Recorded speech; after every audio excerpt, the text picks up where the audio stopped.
Hello, आपका अपने YouTube channel ध्रुव Dwivedi maths classes में हार्दिक स्वागत है। बच्चों, मैंने क्लास 9 का एक्सरसाइज 2.4 पिछले वीडियो में क्वेश्चन नंबर 4 तक कंप्लीट करवा दिया था, 3rd तक, और क्वेश्चन नंबर 4 से अब चालू करने वाले हैं। क्वेश्चन नंबर 4 में है फैक्टोराइज गुणनखंड। बच्चों, गुणनखंड बहुत ईजी होता है अगर आपके समझ में आ गया तो। अभी तक आप सिंपल नंबर के गुणनखंड पढ़े थे, फैक्टोराइज पढ़े थे। अब इसी में न्यूमेरिकल टाइप का पॉलिनोमियल्स का फैक्टर करने के लिए आया है। तो चलिए हम देखते हैं फैक्टर ऑफ पॉलिनोमियल्स, मतलब पॉलिनोमियल्स के फैक्टर कैसे करेंगे और उनको किस टाइप से में लिखते हैं। बहुत इजी होता है, लेकिन अगर समझ में ना आए तो इससे टफ भी कुछ नहीं होता है। बच्चों, ये बड़ी क्लास में भी आपको मिलेगा, 10th 11th 12th और बेसिक जानकारी में भी ये आपको काम आएगा। चलिए देखते हैं क्वेश्चन नंबर 4। तो फैक्टोराइज क्वेश्चन नंबर 4 में फैक्टोराइज है, जिसको हिंदी में हम गुणनखंड बोलते हैं। गुणनखंड मतलब उसको अलग अलग पार्ट्स में डिवाइड कर देना, अलग अलग भागों में बांट देना। तो यहाँ पे पॉलिनोमियल्स का गुणनखंड करने के लिए दिया है, फैक्टोराइज करने के लिए। जब मैं सिंपल नंबर का करता था, जैसे मान लीजिए 12 का फैक्टोराइज करता था, तो 12 को हम लिखते थे 2 इंटू 2 इंटू 3, 3 2 जा 6, 6 2 जा 12। जब फैक्टर का मल्टीप्लाई करते हैं तो वही हमारा नंबर आ जाता है। उसी तरह से हम पॉलिनोमियल्स का फैक्टर करेंगे, अगर उनका फैक्टर का आपस में मल्टीप्लाई करेंगे तो वही पॉलिनोमियल्स हमारा आ जाएगा। तो चलिए देखते हैं क्वेश्चन नंबर 1 से। क्वेश्चन नंबर 1 है बच्चों, 12x square plus 7x plus 1, और मैं इसका करूंगा फैक्टर। तो फैक्टर कैसे होगा, मैं आपको एक रूल बता देता हूं। अगर पॉलिनोमियल्स 3 टर्म में है, अगर पॉलिनोमियल्स 3 टर्म्स में है, तो सबसे पहले हम पहला टर्म और लास्ट टर्म लिख लेंगे। क्या करेंगे, अगर पॉलिनोमियल्स 3 टर्म में है तो पहला टर्म और लास्ट टर्म लिख लेंगे, बीच वाले को अभी छोड़ देंगे। अगर यहाँ प्लस है तो प्लस, माइनस है तो माइनस, अगर यहाँ प्लस है तो प्लस, माइनस है तो माइनस। इसके बाद लास्ट वाले का और फर्स्ट वाले का करेंगे मल्टीप्लाई। 12x स्क्वायर में x1 का मल्टीप्लाई करेंगे तो 12 1 जा 12x स्क्वायर, साइड में उसको लिख लेंगे मल्टीप्लाई करके। इसके बाद बीच वाले को देखेंगे, जो बीच में टर्म रहेगा उसको 2 पार्ट्स में डिवाइड करना है, और ऐसे 2 पार्ट्स में डिवाइड करना है कि अगर मैं दोनों पार्ट्स का प्लस का या माइनस करूं, दोनों पार्ट्स का अगर प्लस और माइनस करूं तो 7x आ जाए, लेकिन अगर दोनों पार्ट्स का मल्टीप्लाई करूं तो 12x स्क्वायर आए। तो हमारे मन में चल रहा है 7 को अगर मैं 4 और 3 लिख दूं तो 4 में 3 प्लस करूंगा तो आएगा 7, और अगर 4 में 3 का मल्टीप्लाई करूंगा तो आएगा 12। तो मैं 7x की जगह में बच्चों लिख दूंगा 4x प्लस 3x। अब देखो मिला लो एक बार, अगर मैं 4x में 3x को प्लस करता हूं तो 7x आ जाएगा, और अगर 4x में 3x का मल्टीप्लाई करता हूं तो 4 3 जा 12, x का मल्टीप्लाई होगा तो आ जाएगा x स्क्वायर। हमारा फैक्टर कंप्लीट है। फैक्टर करने के बाद कॉमन लेंगे। कैसे, देखिए 2 पार्ट्स का पेयर बना लेंगे, फर्स्ट पेयर सेकंड पेयर। आप लोग इसमें ब्रैकेट भी लगा लो, 2 पार्ट्स में लगा लो bracket. 12x square plus 4x में ब्रैकेट। अगर यहाँ प्लस फंस रहा है तो कोई दिक्कत नहीं है, अगर बीच में माइनस फंसे तो अंदर की साइन चेंज हो जाती है। अगर यहाँ प्लस है तो माइनस हो जाएगा, माइनस है तो प्लस हो जाएगा। अगर यहाँ माइनस रहेगा तब, अगर प्लस है तो कोई दिक्कत नहीं, जैसा है वैसा ही लिख देंगे। अब देखिए इन दोनों में कॉमन क्या है, दोनों में x है, इसमें भी x है और इसमें भी x है, तो एक x हम कॉमन ले सकते हैं। दोनों 4 की टेबल में आता है तो दोनों से 4 भी कॉमन ले लेंगे। देखिए 4x दोनों से कॉमन मिल रहा है। अगर मैं 4x कॉमन लेता हूं तो 4 3 जा 12, 4 3 जा 12, और x कॉमन ले लिए तो एक x बचा, क्योंकि यहाँ पे x स्क्वायर था, और इससे सब कुछ निकल गया। 4x था, 4x निकल गया। अगर कुछ नहीं बचा तो क्या बचा, 1। बच्चों इन दोनों में कुछ भी कॉमन नहीं है, और जब कुछ भी कॉमन नहीं रहता है तो 1। और जो था वही उतार दिए। अगर ये हमारा दोनों सेम है, मतलब सही है, दोनों सेम है, तो एक बार लिख लेंगे, कॉमन आ गया। अब जो बाहर है, बाहर क्या है, 4x + 1, ये हमारा हो गया फैक्टर। इस पॉलिनोमियल्स का फैक्टर हो गया ये। अगर मैं इन दोनों का मल्टीप्लाई करूंगा तो यही पॉलिनोमियल्स आ जाएगा। अब हम इसी का आपको सेकंड नंबर बताते हैं। Question number second. Question number second है 2x² + 7x + 3। तो अभी हम आपको रूल समझा दिए हैं, उसी रूल के अकॉर्डिंग सबसे पहले फर्स्ट वाले को और लास्ट वाले को लिख लेना है, बीच वाले को अभी कुछ नहीं करना है। इसके बाद इन दोनों का मल्टीप्लाई करना है, 2 3 जा 6x²। शुरू वाले को और लास्ट वाले टर्म को लिख लेना है, फिर दोनों का करना है मल्टीप्लाई, 2 3 जा 6x²। इसके बाद 7 को ऐसे 2 पार्ट्स में डिवाइड करना है कि प्लस करने में 7 आए और दोनों का मल्टीप्लाई करूं, प्लस करने में 7 आए और दोनों का मल्टीप्लाई करूं तो 6 आए। तो 7 का फैक्टर होगा 6 + 1। अगर मैं 6 में 1 प्लस कर दूंगा तो आ जाएगा 7। अगर 6 में 1 का मल्टीप्लाई कर दूंगा तो आ जाएगा 6।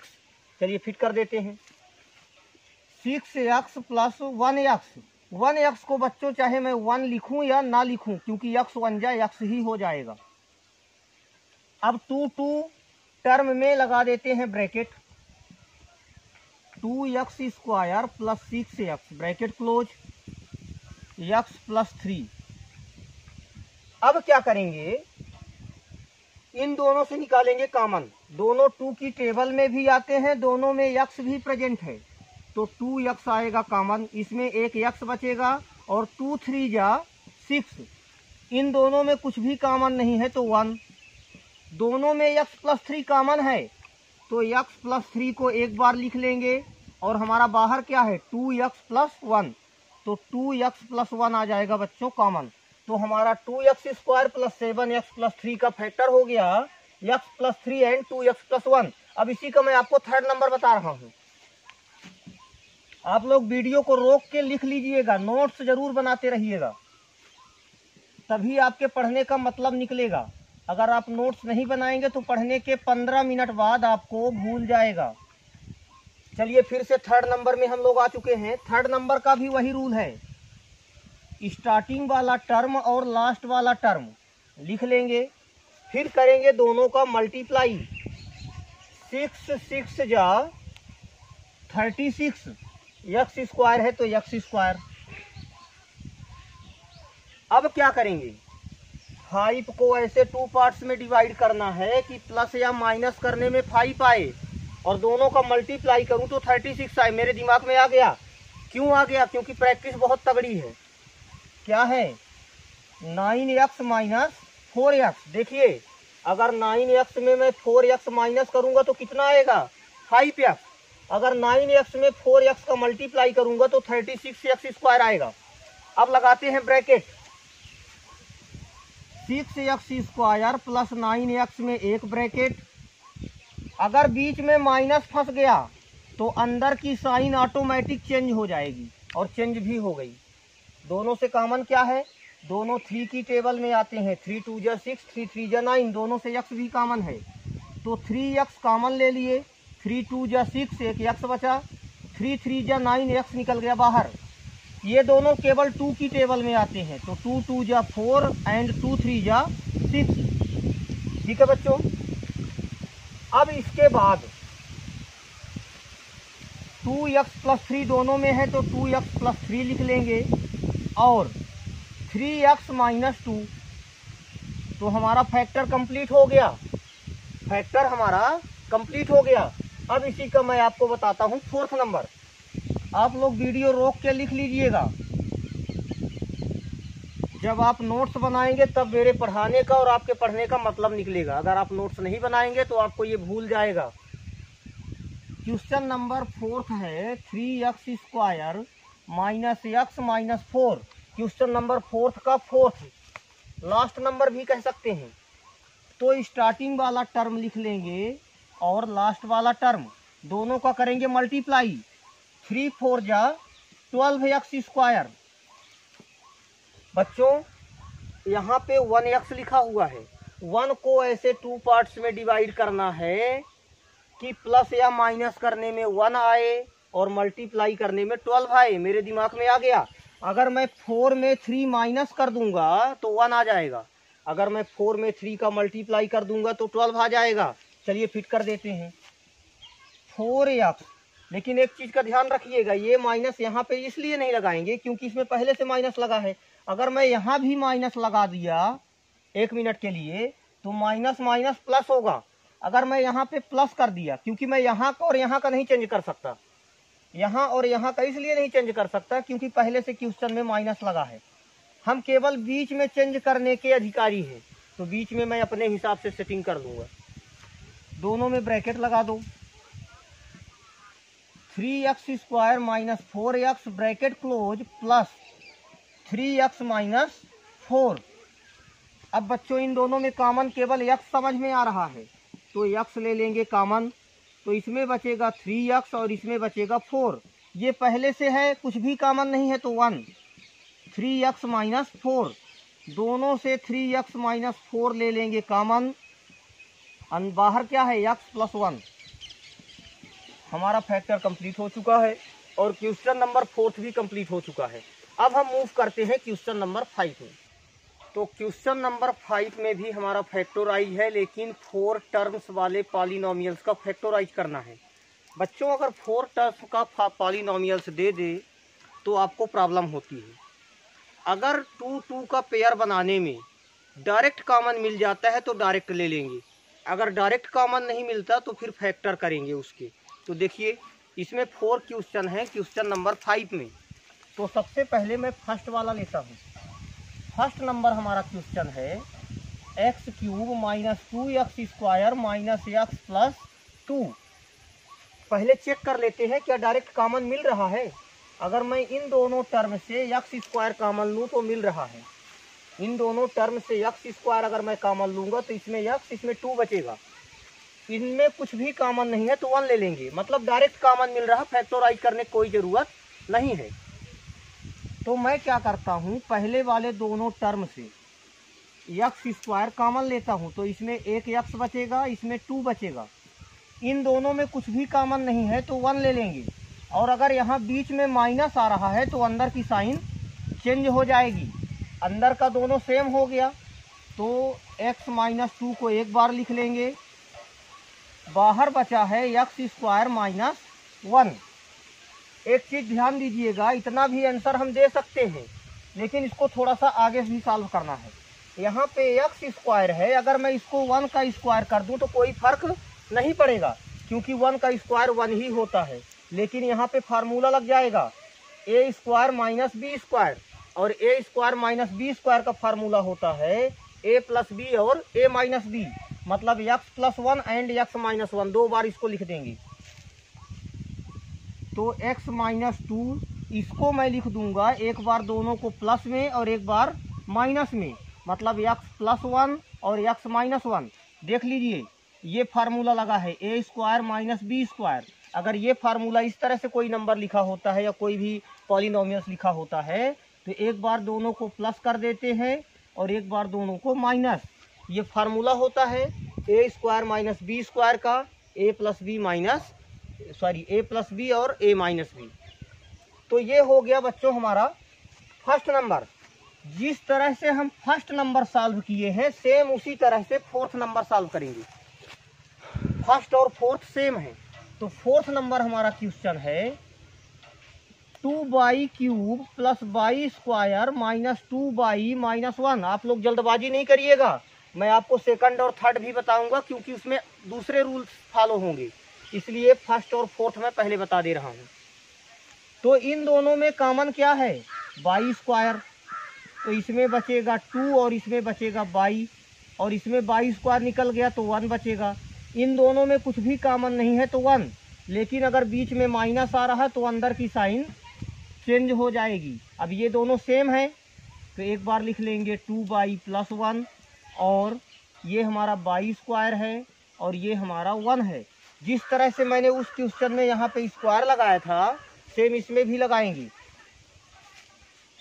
और पहले वाले टर्म को लिख देंगे। इसमें फार्मूला लग जाएगा ए स्क्वायर माइनस बी स्क्वायर, मतलब एक बार दोनों को प्लस में लिखना है और एक बार दोनों को माइनस में। तो फर्स्ट और फोर्थ हमारा कंप्लीट हो गया। इस तरह से करेंगे, ये दोनों बहुत ईजी है। अब मैं आपको सेकंड और थर्ड बताता हूँ। ये बहुत इंपॉर्टेंट और बहुत थोड़ा सा लॉजिक है। थर्ड नंबर हमारा है x cube plus 13x square plus 32x plus 20। अच्छे से देखिएगा, इसको और इसको टू पार्ट्स में डिवाइड करने हैं। बीच वाले को दोनों को टू पार्ट्स में डिवाइड करने हैं। कैसे करेंगे? शुरू वाले को लिख लेंगे।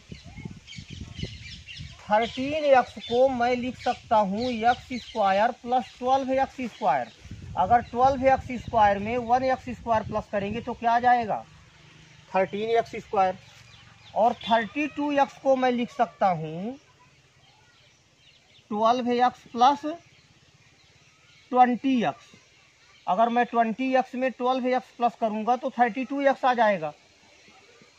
मैंने शुरू वाले को और लास्ट वाले को कुछ नहीं किया, बीच वाले दोनों टर्म को टू पार्ट्स में डिवाइड कर दिया। टोटल 3 पेयर बन गए। ये हमारा बन गया पहला पेयर, ये हमारा बन गया दूसरा पेयर और ये हमारा बन गया तीसरा पेयर। तीनों पेयर से लेते हैं कॉमन। तो कॉमन कैसे लेंगे? इन दोनों में कॉमन है x स्क्वायर, तो बच्चों इसमें 1x बचेगा और x स्क्वायर निकल गया तो 1 बचेगा। इन दोनों में कॉमन क्या है? 12 भी है और x भी है, तो इसमें एक x बचेगा और इसमें 12x निकल गया तो 1 बचेगा। इन दोनों में केवल 20 कॉमन है, तो x बचेगा और 1 बचेगा। देखिए बच्चों, तीनों टर्म में क्या कॉमन है? x प्लस 1, x प्लस 1 और x प्लस 1। तो तीनों से मैं निकाल लूँगा x प्लस 1 बाहर। तो मैंने तीनों टर्म से निकाल लिया x प्लस 1। जो बचा उसको एक ब्रैकेट में लिख दो, x स्क्वायर प्लस 12x और प्लस 20। अभी हमारा काम आधा ही हुआ है, अभी आधा काम बाकी है। कैसे पूरा करेंगे? इसको अब हमको डिस्टर्ब नहीं करना है, ये हमारा आ चुका है फैक्टर। अब ये जैसे अभी क्वेश्चन नंबर 4 में हम किए थे, 3 टर्म का पॉलिनोमियल्स था, तो इसको हम 4 पार्ट्स में डिवाइड कर देते थे, बीच वाले को 2 पार्ट्स में। उसी तरह से करेंगे। x प्लस 1 को डिस्टर्ब नहीं करेंगे, शुरू वाला लिख लेंगे और लास्ट वाला दोनों का करेंगे मल्टीप्लाई। 20 में x स्क्वायर का करेंगे तो क्या आ जाएगा? 20x square. 12 को ऐसे 2 पार्ट्स में डिवाइड करो कि प्लस करने में 12 आए और इंटू करने में 20 आए, तो 10x प्लस 2x। अगर मैं 10x में 2x प्लस करूं तो 12x आएगा। अब देखिए, इन दोनों में कॉमन क्या है? इन दोनों में कॉमन है x, तो x कॉमन आएगा, तो इनमें x बचेगा और इसमें 10 बचेगा। और इन दोनों में कॉमन 2 है, तो x बचेगा और 2 10 जा। अब हमारा काम हो गया। लास्ट टर्म x प्लस 10 इसमें भी है, x प्लस 10 इसमें भी है, तो बाहर निकाल लो। और बाहर क्या बचा है? x प्लस 2, तो x प्लस 2। ये आ गया हमारा बच्चों आंसर। तो ये थोड़ा सा टफ है, लेकिन जब आप 2 बार 3 बार रिवीजन करोगे, 2 बार 3 बार आप हमारे वीडियो को देख के अपने रफ में सॉल्व करोगे तो बन जाएगा। सेम इसी तरह क्वेश्चन नंबर आपका सेकंड भी है। मैंने पहले सेकंड नहीं बताया, मैंने पहले आपको थर्ड बता दिया। अब आपको हम सेकंड नंबर बता देते हैं। मतलब कहने का ये हुआ कि सेकंड नंबर और थर्ड नंबर एक जैसे हैं, फर्स्ट नंबर और फोर्थ नंबर एक जैसे हैं। तो पहले मैंने फर्स्ट और फोर्थ बता दिया, अब सेकंड और थर्ड आपको बता रहे हैं। आपका सेकंड नंबर है x cube minus 3x square minus 9x minus 5। तो मैं शुरू वाले को और लास्ट वाले को पहले लिख लूँगा। शुरू वाला हमारा है एक्स क्यूब और लास्ट वाला हमारा है माइनस 5। मैंने इतनी जगह बना ली। इस वाले टर्म को और इस वाले टर्म्स को 2 पार्ट्स में डिवाइड करने हैं। तो 3x² को मैं लिख दूंगा -5x² और प्लस 2x²। में एक बार मिला लीजिए, अगर 5 में 2 माइनस होगा तो क्या आएगा 3। इसी तरह से मैं 9 को भी 2 पार्ट्स में डिवाइड करूंगा। कैसे? 10x and 1x। अगर 10x में 1x माइनस होगा तो -9x बचेगा, और इंटू होगा तो 10 1 जा 10 आएगा। अब हम क्या करेंगे, 2 2 का पेयर बना लेंगे। ये हमारा पहला पेयर, ये हमारा दूसरा पेयर, और ये हमारा तीसरा पेयर। इसके बाद दोनों टर्म से कॉमन है x², तो इसमें बचेगा x और इसमें बचेगा 5। इन दोनों से कॉमन है 2x, तो अगर मैं 2x कॉमन ले लिया तो x - 5, 2 5 जा 10, और इन दोनों में बच्चों कुछ भी कॉमन नहीं है तो 1। अब तीनों टर्म में हमारा x - 5 प्रेजेंट है, तो उसको कर दो एब्सेंट। कैसे? कॉमन लेके। अब बचा क्या है, x² प्लस 2x प्लस 1। इसका भी फैक्टराइज करना पड़ेगा, जैसे 3 टर्म वाले पॉलिनोमियल्स का करते थे। तो x - 5 को डिस्टर्ब नहीं करने का, स्टार्टिंग टर्म लिख लेने का और लास्ट टर्म लिख लेने का, और बीच वाले पार्ट्स को 2 पार्ट्स में डिवाइड कर देने का। कैसे डिवाइड करने का? x² आएगा, x² 1 जा x², तो 2x को ऐसे 2 पार्ट्स में डिवाइड करिए कि प्लस करने में 2x आए, इंटू करने में भी 2x आए। तो इस तरह से इंटू करने में 1x² आए, तो इसको मैं लिखूंगा x प्लस x। अगर x में x मैंने प्लस कर दिया तो आ गया 2x, इंटू कर दिया तो x हो जाएगा x²। कॉमन ले लो इन दोनों से और इन दोनों से, तो जब हम कॉमन लेंगे तो इन दोनों में x मिलेगा तो x और प्लस 1 बचेगा। इन दोनों में कुछ भी नहीं है तो 1। अब बच्चों सब कुछ आ गया, कुछ भी नहीं बचा। x प्लस 1 और x प्लस 1, ये अंदर वाला x प्लस 1 और ये बाहर वाला x प्लस 1। मतलब हमारा ये एक्सरसाइज कंप्लीट हो गया। अब हम नेक्स्ट वीडियो में आपको मिलेंगे एक्सरसाइज 2.5 के साथ। तब तक आप हमारी वीडियो को देखते रहिए, शेयर करते रहिए, लाइक करिए, सब्सक्राइब करिए और बेल आइकन दबाइए। खूब आगे जाइए, खूब पढ़िए, खूब मजे लीजिए। Bye bye.